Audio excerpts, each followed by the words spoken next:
Welcome, everyone, to Higher Moment Mastermind. I am Shira Lotzar, happy to be your host today, co-led by my colleague, Vern Schellinger, and we will be joined in a few minutes by another colleague, Alki Thompson.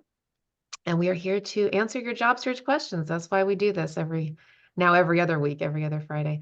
And so the way this works is just, raise your hand and share whatever question you have. It could be on any aspect of job search, from recruiters to resumes to interviews to compensation to anything else that's on your heart and mind. Please know that Vern and I are not federal government experts. Okay, so if you have questions about that, there's a colleague we can refer you to, but we certainly know our way around the private sector. I'm a recruiter and a career coach. Vern is a former corporate HR executive and also a career coach. Alki is a recruiter when he shows up. So we have lots of years of experience, and we've sat on different sides of the hiring aisle. So we've got a lot to share with you. So with that, who would like to kick us off with a question?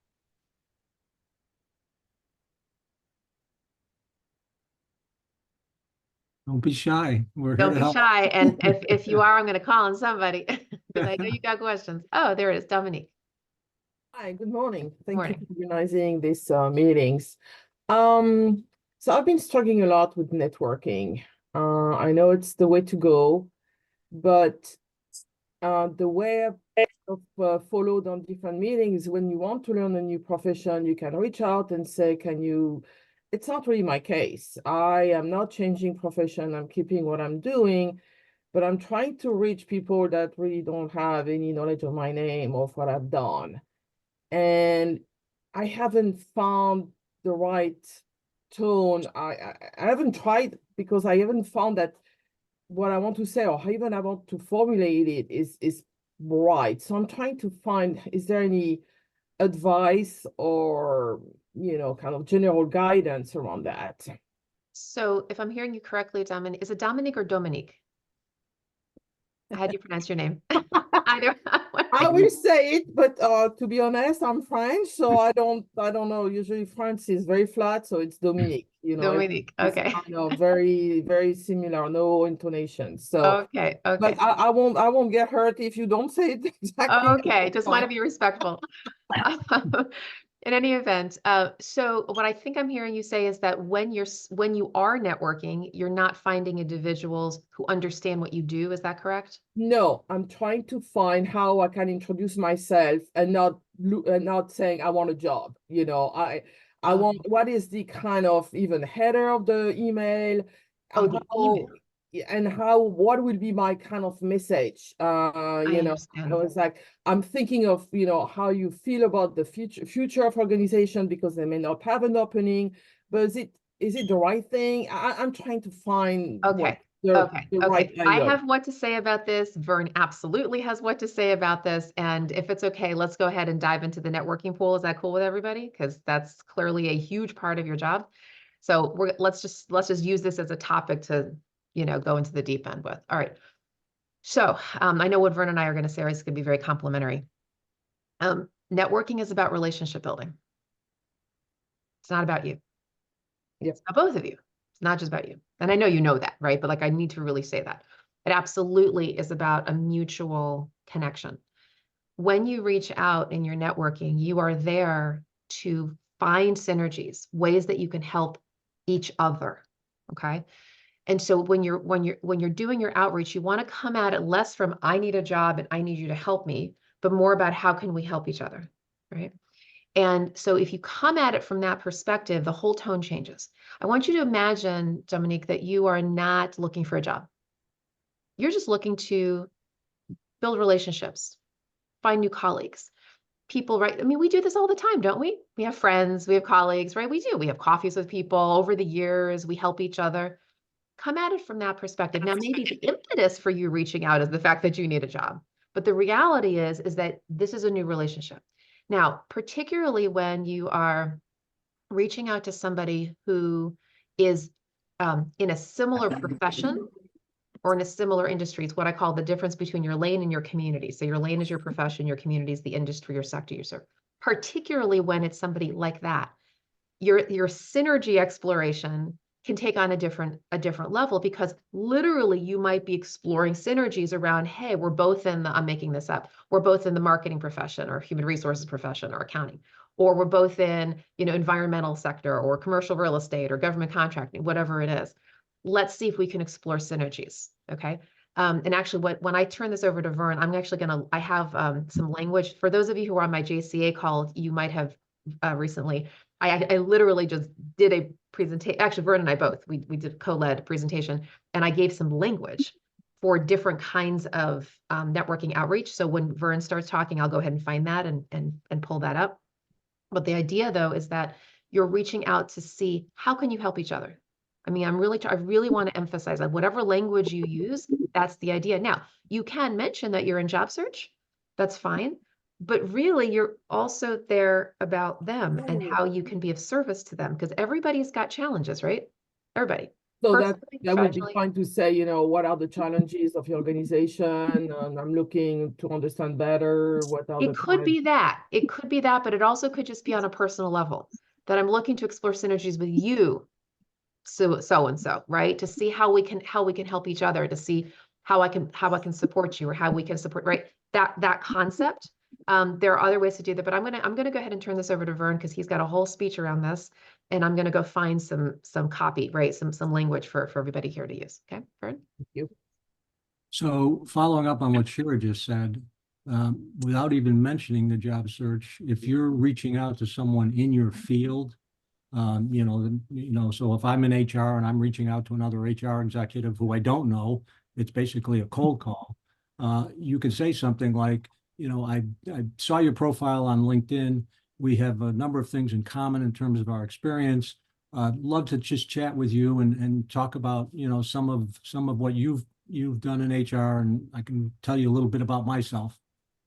Now, the difference, the thing to remember here is, as Shira said, it's about relationships. So when you reach out and it's simply a cold call and you don't know this person and they don't know you, the odds that they're going to reply, you just have to go with the flow. I mean, there will be some people who will reply to that, but there will be some that just, everybody's too busy today. So I don't have time to talk to this person. I don't know this person, right? The other avenue for you to explore is, first of all, again, who do you have relationships with right now? People in either in your field, or people who know you well and you've got a great personal connection. When you're talking to them, which is an easy conversation to start, one of the questions you should ask them, is there anybody in, let's just use HR again, is there any HR professionals in your network that you might introduce me to? Okay, because then it becomes a little bit more of a warm introduction. Even though you don't know this person, you've been introduced by somebody who does know them, and typically that's a fairly a fairly positive way to interact, and it's a little bit easier, as opposed to the absolute cold call. Okay, as Shira said, it's all about building relationships. And so what we use at Context Count is a phrase that networking is not about talking and taking, it's about teaching and giving. So when you're in a conversation with someone, look for the opportunities for you to teach them something about who you are, what you do, what you're good at. Obviously, in networking conversations, if you're in the job search, I mean, that'd be the time to say, here's my skills and experience. I'm looking for my next opportunity in this field. But at the same time, recognize that, and this is what Shira said, you're there to give back to them. How can you do that? And you need to spend time and energy in that conversation, asking them questions and thinking about how might you help them. It might be as simple as sending them an article. It might be connecting them to someone else in your network who you think they need to meet. And that give back may not happen in the meeting. Okay, don't put that pressure on yourself. I got to give them back something in the meeting. It may be a day or two later. And I'll give you a perfect example of this. And Shira will remember, this is somebody who's been on this call before. I had a conversation with her a couple of days ago, and she was thinking about getting into higher education. And she said, is there anybody you know? And I couldn't at the time think about it. I couldn't come up with anybody. But over the last few days, I've actually identified 2 people in my network who I think could really help her. So I sent her an email and said, Holly, send me your most recent, resume, because I have identified a couple of people. Now, I'm not just going to call them and say, will you talk to Holly? I'm going to get in touch with them. These people I know, they're in my network. I know them really well. And I said, here's the situation. Would you have some time? And if they say no, then, I'm not going to force it, right?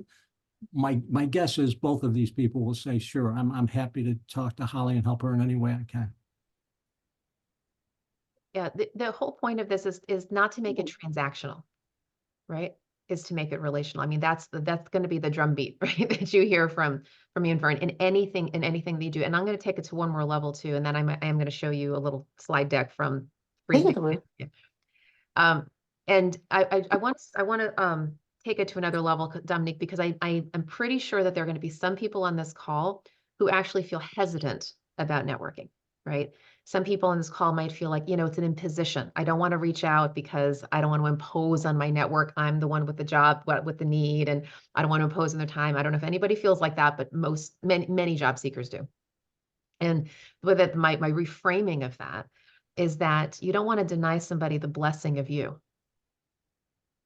right? We're here to be a blessing to people. We just are. And they can be a blessing to us too, for sure. But your approach should be, how can you bless them? And and the fact that you are looking for a job means that you have skills to offer the world, which means that either they or people that they know could benefit from your skill. That's why we work, right? We're here to serve. But yes, we got to eat, but we're here to serve. We're here to make an impact. There are people out there that if you didn't show up in their network, would be denied the blessing of working with you. Employers all the time are looking for people to solve their challenges. You might have been in a hiring manager position. And what are we looking for? We're hoping as hiring managers, right? And when we go out there to our network, people are going to be able to help solve our challenges. You could be one of those people. That's one of the reasons why you need to let people know what you're doing so they can benefit from you, right? So that's the other side of this. It's not about you, it's about you solving their problems, but you got to show up in people's network in order to be able to solve those problems, okay? So with that, Vern? Cheryl, let me just jump in here because let me tag on to, I talked about teaching and giving, and to the point Cheryl made about people being hesitant. If you're in the job search, you need as many people that can help you as possible in the job search.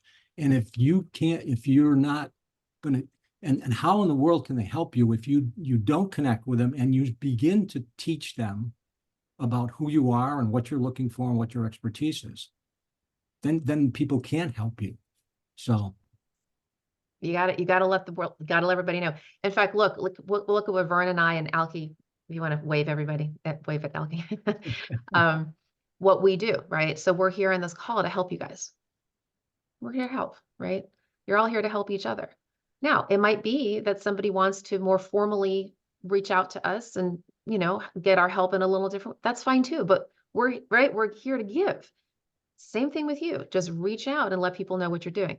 So what I'm going to do is I'm going to share my screen real quick and pull out this part of this presentation. A few of you have seen it from the JCA call, but a lot of you haven't. Vern and I co-presented, I think it was last week, and it was all about networking. And I'm going to pull out a few of these slides, and they're more specific, right? So they're going to address kind of at a little bit of a deeper level in terms of the ways in which you connect. So let me just pull this. I've just pulled out a few of the slides here. Okay. So one of the things that you want to do, and this is a little bit more on the technical level, and this may relate to you, Dominique, is reconnecting with, and this is a LinkedIn, by the way, I'm talking about LinkedIn right now, is reconnecting with your first level LinkedIn connections within your profession or industry. Because when you are networking, you want to maximize everybody's time in this process. Now, you can network with everybody and anybody and your next door neighbor and go for it. And you also want to be intentional about making sure that you are connecting with people who already know you, but who are in your profession or industry. And why, right, is because, like we're saying here, they really want to help you, and they also need your help too. Okay, this is exactly what we've been talking about. Now, depending on the trust that you built with them the last time they saw you, they should be happy to hear from you. So even if it's been 5 years, 10 years, 25 years, that's okay. You become the blast from their past. I've had it happen many times. Vern and I, we always talk about this. Vern and I reconnected literally under the relationship. We had not seen each other in, I don't know, 10 years or something. He and I were in each other's human resources network. We were both part of a local HR chapter. We lost touch, fine, no problem. And then somebody on this call, a couple years ago, reconnected us because she knew Vern, and she's like, hey, I'm a part of this job search call. And Vern's like, I know Shira. And he calls me out of the blue, and here he's been a faithful participant ever since for the last couple of years. But that was a blast from the past conversation. We had not talked in about 10 years, but we were so delighted to reconnect, right? So think of it relationally. And so, and I use this term acquaintance or associate. This is Vern's concept, by the way, and I'm just going to actually back up a second. Vern in the this is Vern's slide, okay? So Vern actually, and he's not going to go into it necessarily right now unless you want to, but these are what he calls the 6 stages of developing trusted relationships, and he has these different slides. I can let's see, how can I get this to you guys? Yeah, you know, they are the JCA is going to be pulling the recording from all of this, so I should be putting it on my website. I'll let you guys know when that happens. But in any event, there are 2 of these levels here: acquaintance and associates. Acquaintances are people you have some sort of contact in common, and associates are people who are like actually part of your profession or your industry. And so, hold on, I'm just going to blow through this here. Okay. So with an acquaintance or an associate, you might need to remind them of where you met, right? And so what you want to do is you want to reach out. And when you reach out, there's technically you want to do it 2 ways. Through LinkedIn. So in this case, because they're a first level connection, send them a message. But remember, people don't always check their LinkedIn messages. People don't always check LinkedIn, period. Even if you send a connection invitation, they might not see it for 3 months, okay? So you also want to follow up with an email. And here's a sample message. And this is what I wanted to share with you. Okay. This is the big lead up. So very, very simple. But again, this is a first level connection, and you can send a long message. I'll just make sure that everybody's muted here. Hi, Jane. Hope you're well. It's been some time since we connected in person, so I want to invite you for a Zoom catch-up call to hear how you're doing. Also happy to share some developments on my end. Okay. If I toss out some dates, let me know if there are any days that I should avoid the next few weeks. Look forward to catching up. Very, very simple. This is just somebody you already know. That's why it can be a little bit of a longer message. I did this myself over the holidays when it was a little slower for me. I am telling you folks, I just got popcorn back. I mean, the next 2 months were full. I mean, absolutely full with these kinds of catch-up calls. It was beautiful. And when I got on the call, I'm like, hey, so-and-so, how you doing? It's been a long time. What's going on? Da, da, da.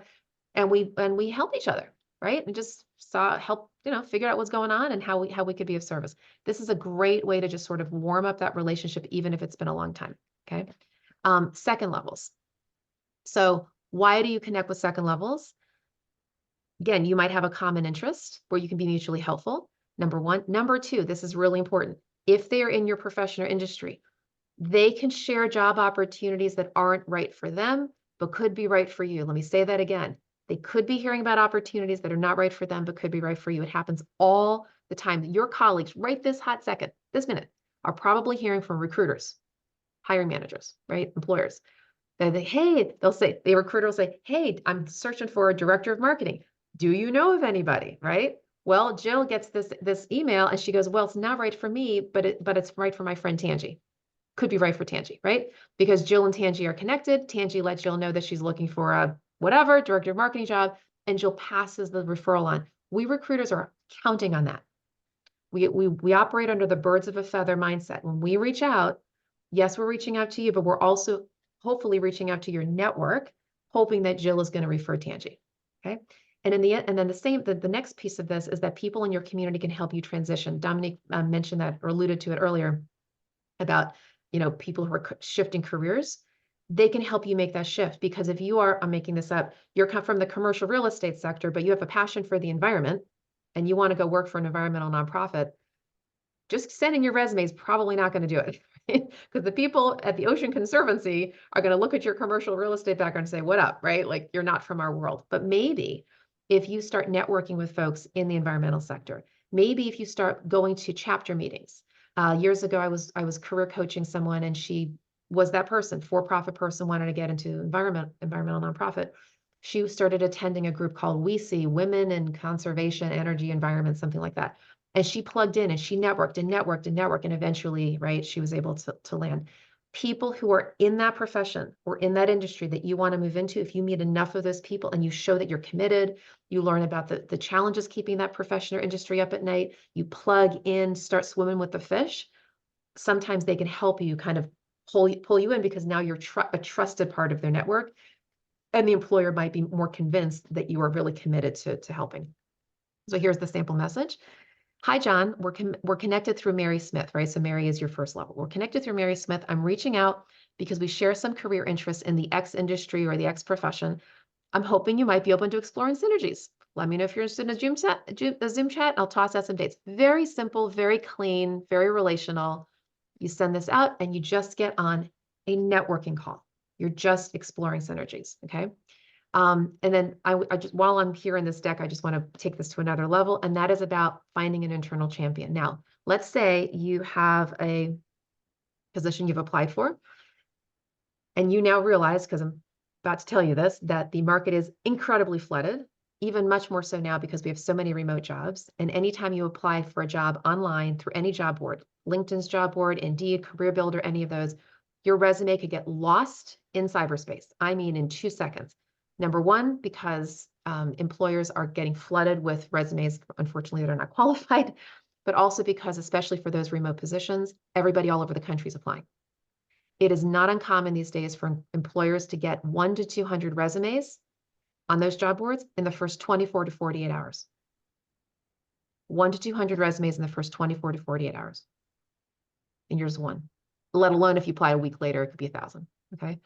Your competition is through the roof. That means you need to get an internal champion. And hopefully you're not spending most of your time on the job boards because of that competition. You really need to spend your time networking. So however you see the job, particularly if it's on a job board, but even if it's not, you want to find somebody who can flag your resume amongst the 100 people, right, and get you noticed.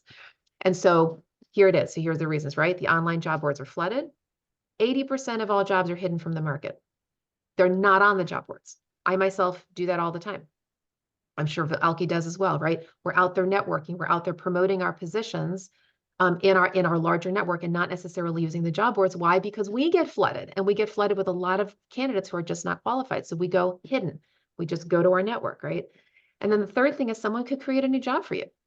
They just could. Happens all the time, right? So how do you do this? There are 4 different kinds of people that I would recommend that you reach out to. The first would be, or I should say reach out to, meaning where you want to get noticed by these people, right? So maybe you have a first level connection who knows any one of these people. These are the ones who will hopefully get your candidacy more visible. So anybody who knows the hiring manager, anybody who knows the HR person or the recruiter, anybody who knows the CEO or someone in C-suite, or someone in or close to the department that you're applying for. And how you do this, right? You want to leverage your first level connection. And there are 2 ways you can do that. The most effective, but not most efficient, because it takes longer, is you reach out to your first level contact on LinkedIn and email, and then you ask for an introduction, or you ask that person to forward your resume to the hiring manager, HR person, and so forth. It's efficient, it's effective because it's relational. Not as efficient because it takes time. The person, your first level person may not see your message. They might want to help you, but they forget to do it, whatever. The most efficient is to just simply mention their name to your second level connection. So you're reaching out to somebody and you're saying, hi, so-and-so, you and I are mutually connected through Mary Smith, right? Wanted to, flag my candidacy. So here's some messages. And then I'm going to stop the slides and we'll go on to another topic. So couple sample messages. Sorry, this is so small. So what this first this opening says is you're sending a LinkedIn connection request to a second level connection who works at the target company. You've already applied for the job. You want an internal referral to the hiring manager, recruiter, so forth and so on. And here's the message. Hi, John, we're connected through Mary Smith. I recently applied for project manager role. As there likely have been a volume of applicants, would you be open to flagging my candidacy to the hiring manager or whoever it is for extra consideration? Once we connect, I'll send you my application. Many thanks. Why did I say once we connect? Because if you're sending a connection request, you only have 300 characters and you can't attach anything in that connection request. There's no attachments allowed. They would have to accept your invitation. Once they do, then you can message them and then you can attach your cover letter and resume. The second concept here is if you're sending a LinkedIn message to a first level connection, who knows the hiring manager, recruiter, or so forth.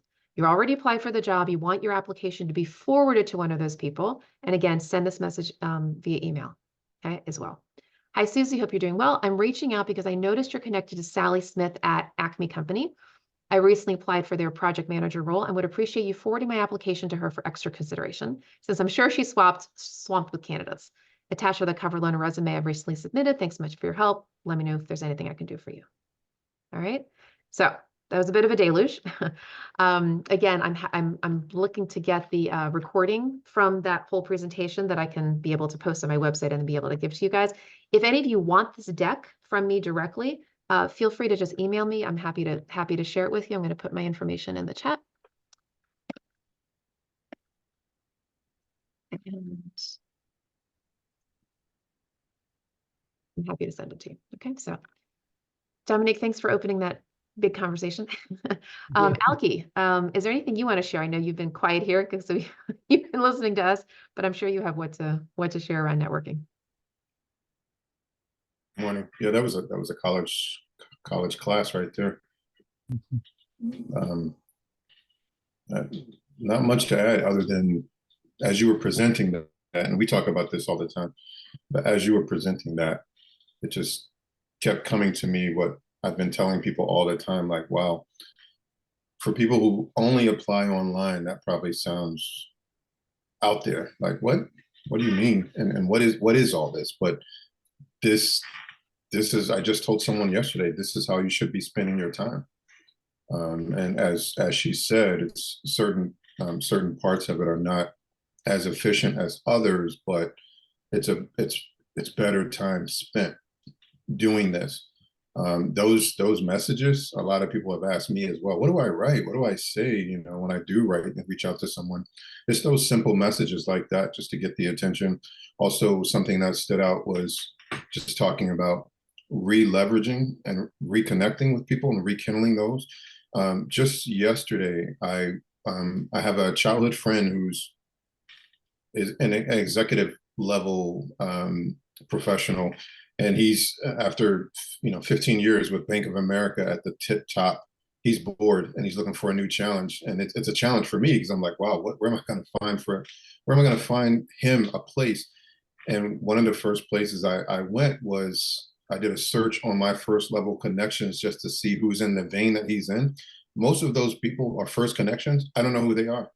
So my message to them was, hey, hey, buddy, we connected, whenever, but then I started speaking their language, hey, he's in your field, he's in your arena. I was curious if, you knew someone who might be interested in a background like his, blah, blah, blah. But it was that reconnect first that I'm like, I'm curious now to see who responds. And if they're like, yeah, hey, Alki, I don't remember talking to you, but we're first connection, so let's rekindle. So rekindling is huge. We probably have a lot of people in our networks who can do things for us that we haven't even talked to ever or in a long, long time. And a lot of times, in that time, new things have happened and they have new connections and they could probably make something happen just like that. So rekindling's huge, huge, huge. Thanks, Alki. Antonio. Oh, hi. Hello. Good morning. Morning. So this is somewhat of a related topic. Well, is it okay if I ask a new question? Absolutely. Yeah, we're ready for a new one. Okay, so I have two questions. Okay. So how would one handle a scenario where you have to select, yet you've applied for two jobs, let's say. Job number one is not the priority job. It's like the safety school.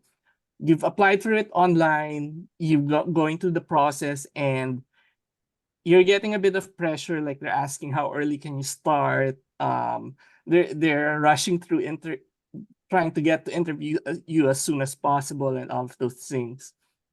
And job number 2 is what you're trying to aim for that through the networking. So it's much more inefficient. But you know that, like, you've established a connection with the owner of the company, like they're the fellow alumni. So there's a much stronger potential in that job, but it's probably gonna take much longer. So Mhm. how would you handle, like, you don't want to give up job number 1, but you can't really Right, commit to the pressure they're giving. So right. are there tips on how to handle that? That's Yeah, for question sure. number 1. Uh-huh. And then question number 2 is, um, so what if after a first or second or even third interview, if what's usually going on when a recruiter, like, who's previously been very eager to connect with you, or to to be, it's very friendly, and then they suddenly go silent. Mhm. Is that like a common occurrence, and is it automatically a sign that you're rejected, they're not interested, or is it sometimes that they're waiting on something? I'm just trying to Yeah, decipher. It's happened more than once when the right, previously friendly recruiter has suddenly just gone silent. right. Or So let me address that second one first. And yeah, so yes, they often, things happen, right? yeah, They could have gotten busy. The hiring manager got busy. They don't have any information now. Should they, when you reach out, should the recruiter actually just quickly respond and say, hey, no news yet? yeah, Yes. Depending on the kind of recruiter you're talking to, if it's a corporate recruiters mean that's somebody who's, just for everybody's knowledge, that's somebody who's hired in-house by a company. They are a full-time employee of that company, and their job is to recruit. They usually have anywhere from 30 to 50 open job requisitions on their desk. 30, I want you to think about that. yeah. They are pulled from hiring managers every 2 seconds. It's an extremely demanding job. They not only have to manage all those jobs, they have to manage all of the candidates for all of those jobs. It's intense. So it's possible that they had time, or things were kind of, buzzing right in the beginning. And then all of a sudden something happened, something changed. They got new assignments. Anything could have happened. It doesn't necessarily mean there's anything changed in your candidacy. It could mean, but it doesn't necessarily mean. Okay. So like I say in these calls, pack your patience, right? Because things do change. You can follow up if you haven't heard in a few weeks. Feel free to, ping them again. Don't ping them every day, right? But once a week is okay. And look, they'll get at the end of the day. Here's the thing that everybody needs to know: it's your pinging a recruiter is not going to get them necessarily to advance your candidacy any faster. If you are the candidate of choice, they will track you down. They will send a carrier pigeon to your home. Okay. Don't worry about that. As far as you're concerned, you're just like a farmer. You're planting seeds, you're giving it some love. Some sprouts are going to come and some won't. The birds, the wind, and the rain are going to eat 50%. The other 50% might turn out. You just plant your seeds, move on to the next thing. If they come back, they come back. If they don't, they don't. That's it. It's either your assignment or it's not your assignment. That makes sense? So that would be my first response. As far as the other one goes, so you have company, company A, company B. Company B is your top choice, is kind of what I'm, right? So here's the thing with company A and B. When you have a company A that's sort of niggling you, it's like, hey, pressure, pressure, basically about to give you an offer. What you need to do, and you need to do this not only for your sake, but for company B's sake as well. You need to call company B. Hey, company B, you don't have to say who company A is, but there's another company who's really actively pursuing me. It's very likely that I'm going to get an offer very soon. I wanted to alert you, company B, because company B, you are my first choice. Company B, you are my first choice. And I wanted to see if there's anything we can do to expedite the process, company B. So to see if maybe, if you're as interested in me, right, that we can actually move this along. Now, here's what's going to happen with company B. One of two responses. I'm telling you, could almost quote me on this, all right? Company B is going to say one of two things. Either they're going to say, oh, Antonio, just like this. I mean, with this intensity, they're going to say, wait, don't go anywhere. Let me know what's going on. Don't go. Tell me, and we're going to try to expedite, and they're going to, because you've just lit a fire. And by lighting the fire, if they are as interested in you as you are in them, that's going to get them to move fast, okay? Because they don't want to lose you. Here's the other response, and this is how you'll know whether you're in strong consideration with Company B. Mhm. Company B, second response is, Antonio, thank you so much for letting us know. We can't hold you back. We understand that you've got other irons in the fire. So, don't wait for us. Our process is going to take a while, and, feel free to pursue that other thing. That means that the interest is not mutual. Okay. So by lighting the fire, either they're gonna run towards you because you are the right fit for them and they don't want to lose you. If you're not the right fit for them, they're going to very gently and professionally say, that's okay, you can go ahead and move on. Does that make sense? That's very helpful. Thank you. Yeah. And let me just add one explanation point to this. Someone on this call months ago asked this same question, Antonio, and she took Shira's advice. She called Company B. They had her in for an interview the next day, and Company B was her number one choice, and she got hired. Okay. Okay. I'm telling you. Thank you so much. It's relationship building. And in fact, I'll even, for anybody who's in the sales world, I'm going to use the sales term on you. What you're doing when you do that is what we call the takeaway. All right. You're taking yourself away from them, meaning you're saying to Company B, hey, I'm about to be off the market. I'm pulling away from you. If they want you, they're gonna pull you back in. And if they don't, they're gonna let you go. Does that make sense? Yes. Yeah. Thank you so much. That's very helpful. One other feedback I can give, just based on my personal experience with the job search process, going through like coordinating with recruiters and also recruiting, is that I think one really needs a lot of patience, because I would say at least 50% of the time people don't respond. And this includes like second level contacts. Yeah. Probably first level contacts will People are respond, but busy. even second. And I think part of the process is just kind of trying to detach emotionally from just not getting an answer.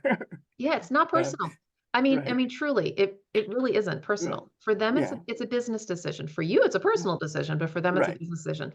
They've got lots of candidates, lots of look, right now I'm doing a search, and I had a flood of interest for this search.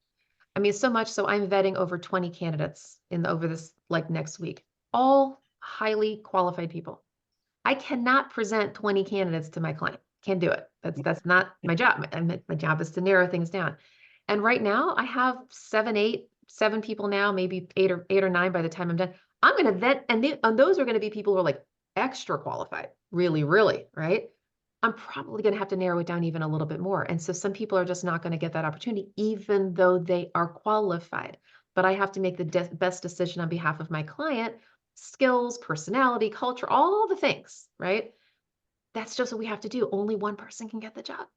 And there are only so many people that the employer has time to interview. So any recruiter that's in the process has to do some narrowing. It's just the way that it is, right? So it's a business decision on their end, even though it's personal for you.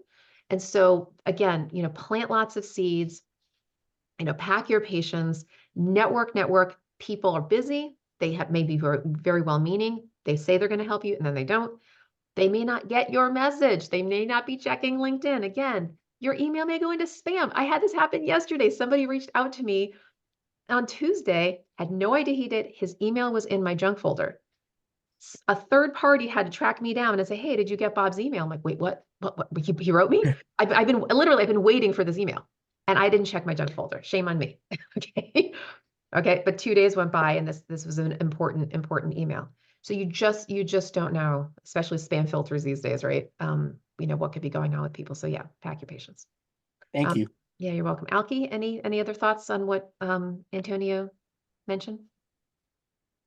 Just to level set expectations too, I think key point that Shira said was if the feeling is mutual, because sometimes you can light a fire and they actually may like you, but you're moving faster than them, so they have to tell you, yeah, go ahead and do what you got to do. But it's not like it's going to work 100% of the time, because they could have things going on their side. So just to level set expectations, that's if you're their number one and they hear, oh, you're thinking of going somewhere else. Wait a minute. I've done that a million times. Hey, hiring manager, Bob just got another offer. What do you want to do? Mhm. And that's if they were number one, our side would make a move. Yeah. And they'll try to do something. Now, they can't always move as lightning speed as what we've been sharing with you and make it happen, because sometimes it's just out of their control. But I will tell you, if you are their number one choice, they will try to move some mountains for it. In which case they might say to you, look, Antonio, we can't make this happen tomorrow. I mean, they'll negotiate with you and they'll say, we can't make it happen tomorrow. We could probably do it within a week. We got to juggle, blah, blah, blah, blah. Antonio, can you hold off the other company? And then you have to think about what you want to do with the other company and be respectful to them too, because you're obviously their company one's number one choice too. So be thoughtful and respectful. And look, at the end of the day, you might have to make a hard decision. We don't want to give up opportunities, but really, really think also, this is just one other little factoid here. Why is company A or company B your first choice? Why is company A your second choice? Is it like this or is it like that? Okay. If it's like that, company A may not be your job. In other words, if company B didn't come through, would you really want company A? And one of the litmus tests that you can use that I've used for many years, scale of 1 to 10. Okay. 10 being, this is my job. Nothing's perfect, but like it really is the job. Emotionally, even, how do you feel about it? If it's a 9 or a 10, great. If you give it an 8, question, why is it not a 9 or a 10? Now, you might not be the kind of person who gives anything a 9 or a 10, so that's fine. But if there's an 8, there's some sort of hesitation. Again, there is no perfect job. So you have to think about it. Like maybe a 10 for you would be a fully remote role and this is hybrid. Okay, you can live with it, right? But there might be some other considerations for you that's making company A not first choice. But if company A is a 4, 5, 6, or even 7 in your list in terms of like how you feel about it, that could be a pretty indication of a pretty significant hesitation. Remember, once you're going to start with a lot of enthusiasm with any job, you're going to lose 25% in the first few weeks because life's going to happen. You really need to feel like this is where you're meant to be, that this is God's assignment for you, frankly. Think that through that way, and then think, is it like this or is it just like this? All right. And then that'll also help you make a decision as to whether you should even continue to pursue A. Is that helpful? Okay.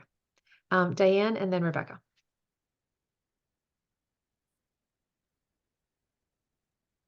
Hi there, good morning. Hi. Thanks for taking my question. Sure. I'm in a bit of a unique position, I think, but I'm curious if anybody has a similar experience where I've been interviewing with a management consulting firm and they reached out and are interested in hiring me, but the role that I applied for apparently was contingent, which I didn't realize initially.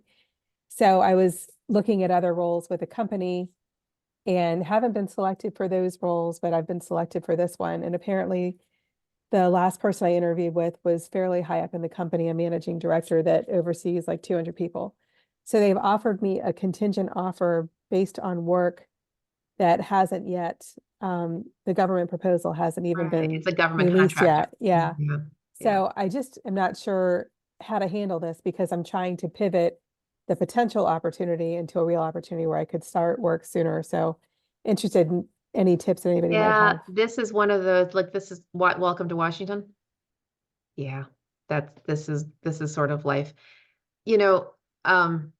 Look, there is them extending you an offer. It's not a real offer.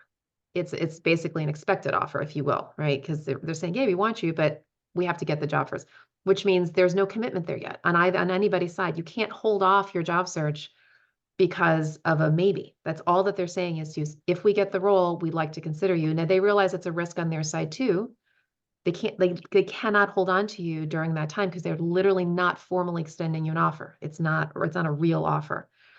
So you got to do what you got to do. I mean, it's nice to know if it's there, if it happens to come through, but otherwise, You have to do what you need to do. Yeah, no, I mean, they're even pressuring me to consider what my salary requirements are based on the proposed offer, It's fine. which, I mean, I'm That's doing all, that, but that's all fine. Like all they're doing is they're putting you, they're trying to fill their bench, right? They're trying to say to the government, look, here are the people that we would like to put into this role. But at the end of the day, they can't guarantee you that they're going to get the work. They just have to present to the government. It's very risky on their side. That's what government contractors go through all the time. They have to have a bench. And if the candidates that they're putting into that proposal don't work for that company, they could lose them. That's just understood. right, okay. And then if I can ask you a follow-up question, I have an upcoming interview. It's a 3-person panel interview, virtual, with a local government. And I'm just curious if anyone has experience on how to handle an interview like that. I'm assuming that they must ask the same questions of every candidate. Yeah, even though I opened up our call saying we're not, neither me, Anyway. Alki, or government people, I do know this much. I know a few things about that. One thing I do know is that in general with the government, they typically, they will go after use what's called the standardized interview. And you're absolutely right, Diane. Everybody's got their question. They go around the room and they ask every candidate the same question. And typically there is no conversation. They ask you the question, you respond, they're supposed to be kind of poker faced, and they go on to the next question.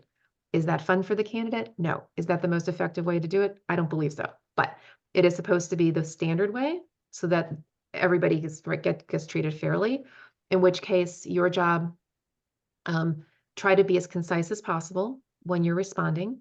You want to use, and this goes for any interview really, when you're responding to an interview question, especially when it's what's called a behavioral interview question. Describe a time when you blah, blah, blah. Tell me about a time when you, and they're looking for not just the story, but what's called your behavioral competency. So they might say, describe a time when you used your critical thinking skills, when you failed and learned from the opportunity, when you used effective time management, blah, blah, blah.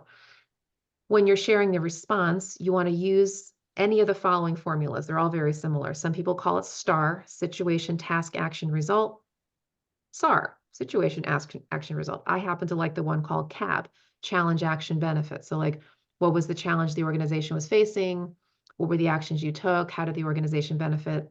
There are lots of these versions. It's all the same thing. It's telling a story, but you want to tell a story, a real story, not a generic story, not one that says, well, generally speaking, this is the kind of thing that I did.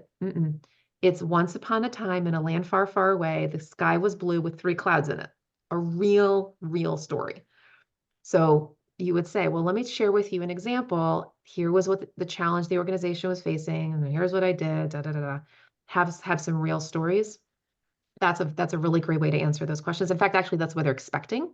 That's the classic answer to a behavioral interview question. And you answer it. When you're answering the question, if you are physically in person, make eye contact with everybody in the room. Because that person's not asking on their behalf, they're asking on behalf of the group. So look around the room. Of course, a Zoom call, you don't have to do that, but make sure that you're making some eye contact. So actually, let me press pause here. Vern or Alki, any other thoughts around panel standardized interviews? No, make sure that you've got, and again, if it's, hopefully you've got the contact information for everybody on the panel, even though it's a Zoom call or a virtual call, and so that you can, send them a thank you note and that type of thing. Yeah, that's right. Definitely get the contact information. Very important. Yeah, panels are fun. They're always fun. If you're in the room, to Shira's point, it's all about that personal connect with each person. And I always tell candidates, treat it like a meeting, like you have the job and now you're working with them, or whatever your current or last job is. And the meetings, it's a staff meeting that you normally have, a department meeting, and you make it conversational, make yourself human and not, as difficult as it may be in an interview, nervous situation. Treat it like a meeting. You're talking to everyone there. You're making your points. If you get an opportunity to ask a question, you ask a question. If it's virtual, you do the same thing, but you're kind of talking to everybody in the whatever the screen shows. Those standardized ones, those are difficult because they're robotic, and you don't know whether or not to give personality or to just answer the question as it is. When we're talking government, that tends to be more static, more robotic. But yeah, it's hard to tell how people are going to respond. So panel interviews, you deliver those star or cap questions. To me, that's where you can kill it. That's where you can separate yourself from other candidates, because that's what they're looking for. They're looking for, if we hire you and you run into us, and we have situations like this all the time, how have you handled that before? That's how they're judging a lot of people. And the word judge is right, because they're judging one candidate, and it may not be, an unbiased decision all the time, but that answer that you give, if yours is more personal and can connect and relate to what they deal with on a daily. I've seen this because I've been part of the teams or part of the eval after the interview process.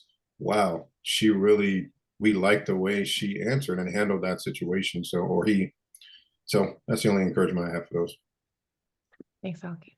All right, we got lots more. Diane, did we answer your question fully? Great. All right, Rebecca, then Tim, then Gail, then Magda. All right, hopefully we'll have time for everybody. Tim? Hi. Yeah, I just wanted to ask, it's kind of tricky. So how does like getting laid off and being out of work for an extended period really start to negatively affect like the desirability as a candidate? I know that, the market's so tight and very competitive now, and it's been a year next week that I've been out of work. So, I'm wondering how you think, to navigate that, because eventually just people are going to stop calling just because they see 23 on the last year even. And then the other question is, I did have a good interview the other day, and the company asked me in the initial recruiter email, they asked me if I was part of layoffs. And I'm wondering, are these companies maybe starting to get incentivized to consider candidates who have been laid off? Because I've never really been asked that, and I'm not sure why they did, but they were just, seeing if I was part of layoffs. So I'm sorry, that's I it. apologize, Tim. You were saying that the last question you were asked, they said, were you part of a layoff? Is that what you? Right. They specifically asked me if I had been part of That's- layoffs. Yeah. So the reason, just so you know, the reason why they're asking that is because actually it's good that they're asking that, because layoffs are one of the most commonly acceptable reasons for leaving a job. So take the tech community, okay? If somebody right now were applying, if somebody left whatever I don't know. All of them. All of them, Facebook, I don't care, anybody, right? The 10,000 bajillion people. Those were layoffs that had nothing to do with those candidates, probably, right? Because it's the economy and COVID, all this stuff. Employers know that. So when an employer hears that somebody was laid off, in the employer's mind, they're usually thinking, oh, it wasn't their fault. They were laid off because of budget cuts, right? Those kinds of things, business decisions. So it's actually good that they're asking you that question, because if that were the case, then oftentimes it's not about your personal credibility. It's just a business decision, and that makes them feel safer. That's why they ask you anyway, why did you leave jobs? They want to understand if the reason for you leaving was personal or not. Now, if it was personal, because things happen, you're going to want to have some sort of explanation for that. It could be that you and the supervisor were kind of wanted to go in different directions with the role or mission or whatever. You want to have some reason that helps to assuage the employer, because look, we say this on this call all the time. Employers are risk averse. Employers are risk averse. They are trying to make sure that when they hire you, remember, when they're hiring you, it's a huge commitment for them. It's a huge commitment, okay? They are investing not only the time, right, that it takes to find somebody, not only your salary. Do you all know, and Vern and Alki and I know this very well, do you all know that they are spending 30 to 40% on top of your salary for your benefits, the payroll costs, all of that? Do you all know that? And raise your hand if you knew that. 30, Tangi knows because she's saying 30 to 40%, on top of which they got labor laws coming out their ears. It is risky. If something happens, if you're employed, you could sue them. They could be, if they're not doing their paperwork correctly, the EEOC could come out. I mean, it is absolutely mind-boggling how risky it is to hire somebody in a full-time capacity. Most people have no idea. That is why they're minimizing their risk. And they're asking you every possible question to get at that. From why were you laid off, to compensation, to your skills, to culture fit, to every possible thing, because it's so risky, right? They really need to mitigate the risk. So if you come at it from that perspective, any question that they're asking you, that's what they're trying to do. Are you qualified? Are you a good culture fit? Do you want this role? Is it right for you in your career level? Does the compensation work? Does the commute work? Why were you, I mean, I could have how many fingers and toes? Does that make sense? And if anybody's been a hiring manager on this call, you probably know what I'm talking about. So walk a mile in the employer's shoes. Be the employer when you're interviewing, and remember what it's like to be on the other side. Make sense? Yeah, I guess just going back to the first part though, it's again just how do I best navigate the fact that like eventually people are going to see, oh, he hasn't worked in a year, now 2 years, and it's Yeah, like, I understand that. And I look, mean, of course, what do I even do with that? I hear that. That's a very legit question. Thank you for reminding me of the question. So first of all, a couple of things. Tim, if there's any work, either freelance work, gig work, and or volunteer work that you've been doing or could be doing in your transition, that should go on your resume. Preferably any work that's more directly related to your profession or your industry, preferably, okay? Even if it's volunteer. And by the way, there's a lot of volunteer opportunities out there for most all of us, right, to contribute our skills in a meaningful way. It shows that you've been active, right, that you're kind of in the market, you're helping people, whatever. That can help to emotionally sort of bridge the gap for employers to say, okay, he's been active in the market, he's keeping his skills sharp, he's contributing, he's whatever. That's one thing that I would encourage you to do if you haven't done that already. Number two, even if you haven't done that, look, optically, if somebody sees 23 as opposed to 24, look, you can't know how they're gonna respond to that. But I would suggest that if they get you on a call and then they ask you, right, hey, you've been, in transition for quite a while, what's going on? Presuming this is the case for you, Tim, you can simply say, look, I've been vetting opportunities. As much as I've been vetting opportunities, and the right position just hasn't come along. And I'm being thoughtful and intentional about the positions that I'm going after. I mean, I presume that's true for you. So if it is, you can make it about, I'm really trying to find mutual fit. But otherwise, I really would encourage you to have something in there that kind of bridges the gap around what you've been doing. Again, even if it's in a volunteer capacity. And it could be, the volunteer could be a charitable nonprofit. It could be the local chapter. Let's say you're a marketing person and you volunteer for the DC chapter of the American Marketing Association, right? Like whatever. There's a lot of ways that you can volunteer. So is that helpful, Tim? Yeah. Yeah, thank you. Sure. Yeah, the other thing, Tim, again, we had this conversation earlier, talking about an internal champion. That's the other ace in the hole that you would have, for somebody to speak on your behalf to that company if they were interviewing you as to why you should hire Tim. That's just one more, if you can find that internal champion, that will help. Real quick too, because I see there's other hands. Sure, and we talk about on this call all the time about hiring managers or employers being risk averse. For a piece that I'm writing right now, I'm calling it scared and skittish, and sometimes they're just completely flat out frightened of candidates and certain things on resumes. Gaps and unexplained time, years, space between. It shouldn't be all the time, but it is probably. And my book, I think it's the number one thing that I've seen in 13 years that managers freak out over, or they're scared about, is what's that space, 2 years, 6 months, and each manager is different.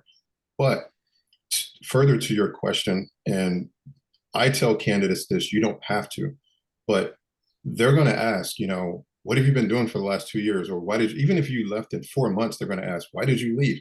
I had a candidate 2 years ago, and a lot of it was COVID related. His most recent 4 jobs, he was laid off from, all 4. Wasn't his fault, as Shira said. If you were laid off, that's one of the best, safest answers you can give a hiring manager ever.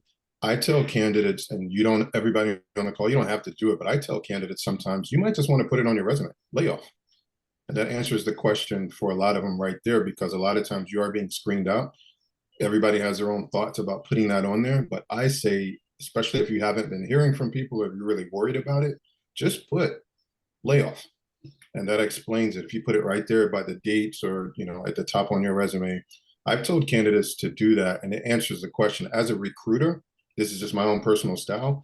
If I see that, it tells me right away why you have a 1 year gap, a year and a half gap, or, if you were laid off twice and it was, COVID related or whatever, it can tell them ahead of time, okay, this explains the gap. Maybe I'll ask them about it further in the interview, but this explains it. But I would tell you that it's not something that you should actually feel bad about.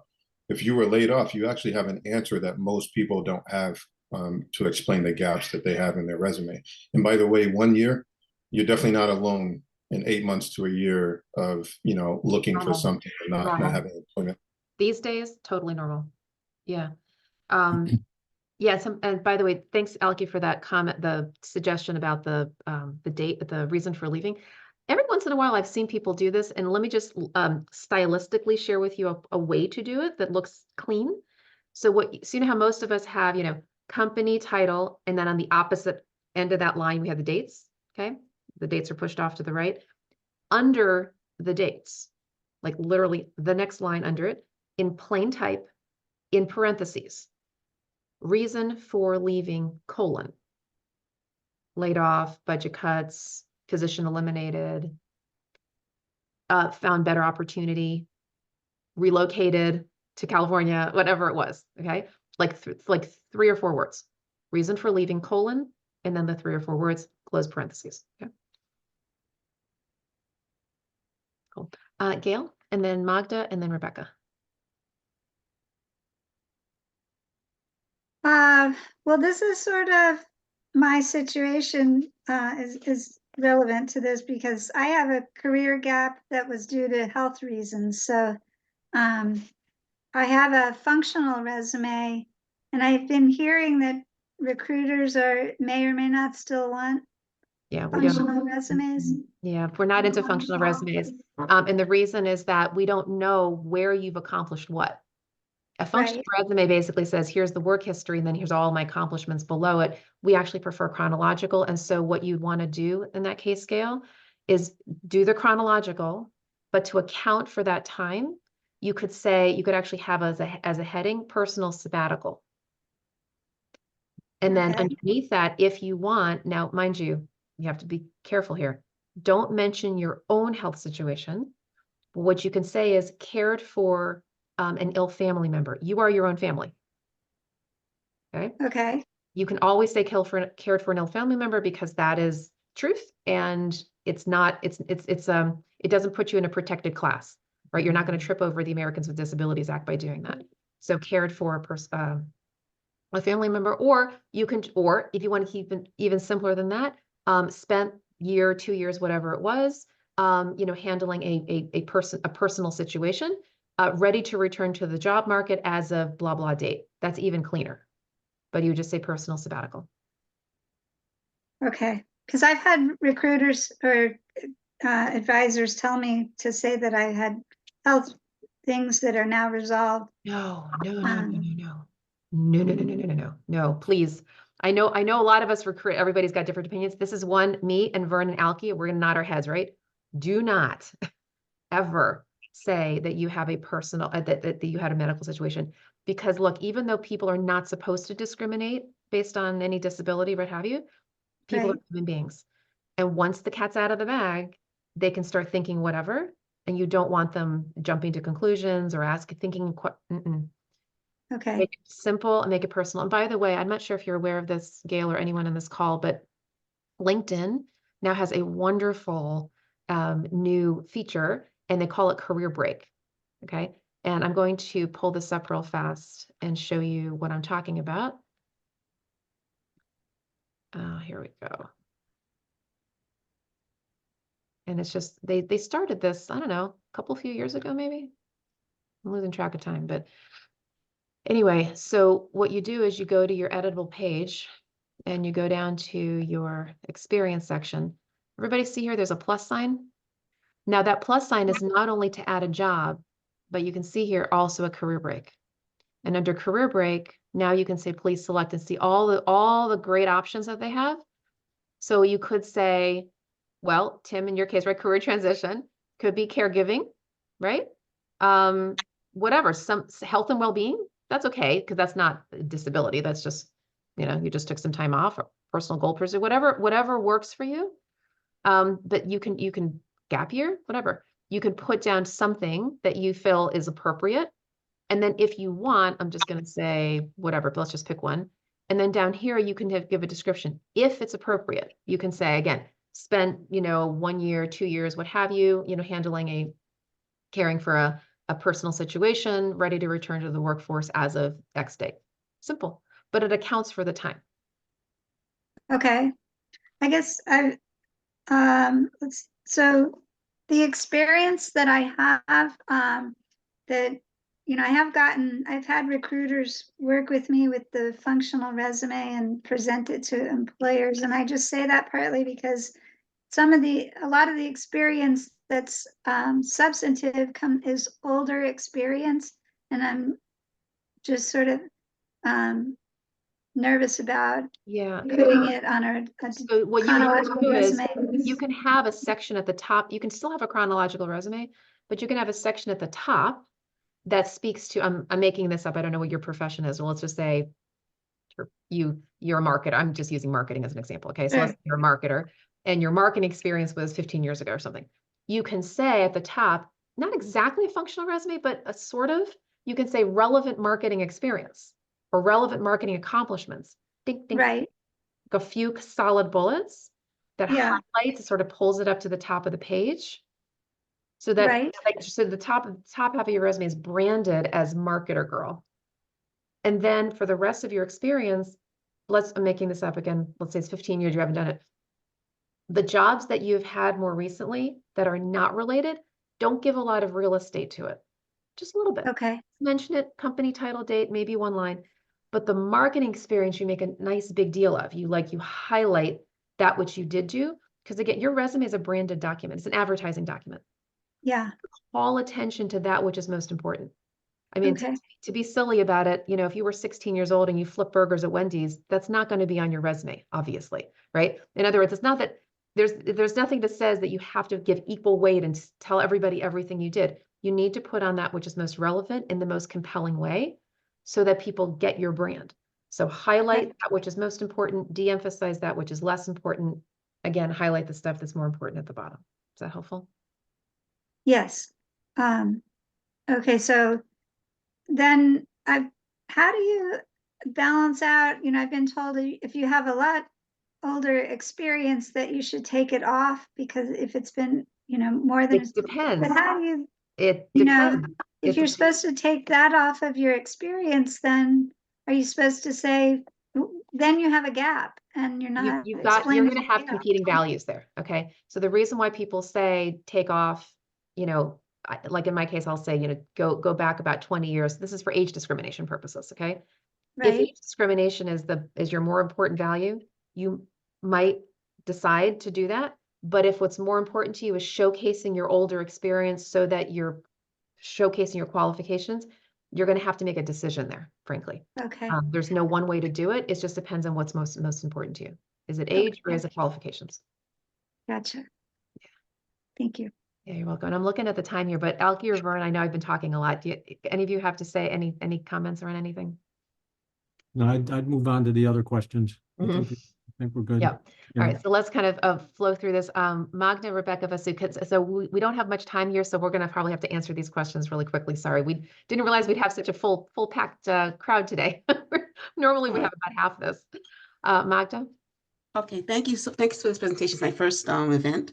So I just found out about this last week.